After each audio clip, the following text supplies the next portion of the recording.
There is a woman in Manila who sells rice on the street from 5 in the morning until the money runs out.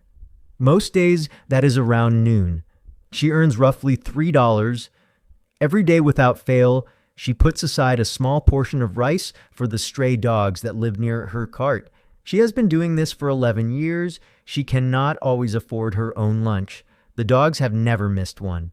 The researchers who study generosity have a name for what she is doing. The wealthy donors who fund those researchers have a harder time explaining why they cannot seem to do the same. In 2010, a study tracked charitable giving across every income level in the United States.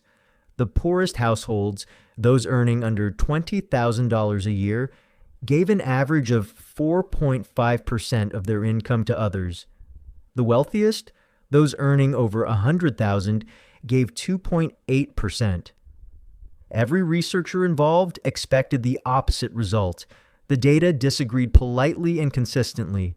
And this finding has since been replicated in the United Kingdom, Canada, Australia, and across Southeast Asia, each time arriving at roughly the same uncomfortable conclusion. The people with the least give the most, proportionally, almost everywhere researchers have thought to look. The obvious explanation is that wealthy people give more in raw numbers, which is true, but also slightly beside the point. Giving $10,000 when you have 10 million costs you less than giving $10 when $10 is what stands between you and an empty fridge. The percentage is the thing, the sacrifice behind the number. And by that measure, the woman in Manila with her portion of rice is doing something the data says most millionaires are not. Something changes when you have lived close to the edge, not a personality change, not a moral upgrade. Something more specific than that. Researchers at UC Berkeley ran a series of experiments where they put strangers together and gave some significantly more resources than others. Within minutes, the people with fewer resources were sharing more freely. Not because they were told to, not because they were observed, because proximity to need, your own need, changes how you registered someone else's. When you have felt what it is to go without, someone else going without stops being abstract. It stops being a statistic and starts being a Tuesday you remember. There is a particular kind of person you probably know. Someone who has been sick for a long time. Not mildly sick, properly ill, the kind that rearranges your entire life, who still finds a way to give. They donate small amounts to causes while managing medical bills that would make most people stop donating entirely. They show up for other people during the exact period when everyone would understand if they didn't. If you ask them why, they usually say something simple. I know what it feels like. Words that contain more moral philosophy than most ethics textbooks. The experience of need creates what researchers call empathic accuracy, a measurably improved ability to read other people's distress and feel it as your own. People who have been through genuine hardship score higher on empathic accuracy than people who have not, across almost every study that has measured it. Wealth, by contrast, appears to reduce it. Not because money makes people cruel, because comfort creates distance. When your own needs are reliably met, the unmet needs of others become easier to intellectualize and harder to feel.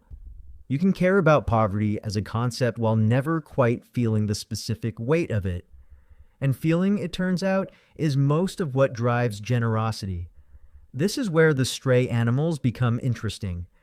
The people most likely to regularly feed stray dogs and cats, to show up every morning with food for animals that offer them nothing practical in return, are not the people with the most disposable income. Research on urban animal feeding consistently finds that the practice is most common among lower-income communities. Among people who understand, from their own experience, what it is to be hungry and overlooked and dependent on the goodwill of someone who has no obligation to help. The woman in Manila feeding her dogs is not being irrational. She is being precise. She knows exactly what she is responding to. I think about this more than I probably should, because the most generous people I have encountered in my own life have almost never been the ones with the most to give.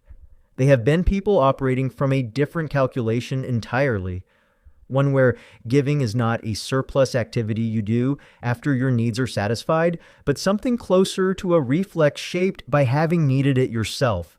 That is not a comfortable thing to sit with if you happen to be doing reasonably well. The ancient explanation for this is simpler than the modern research.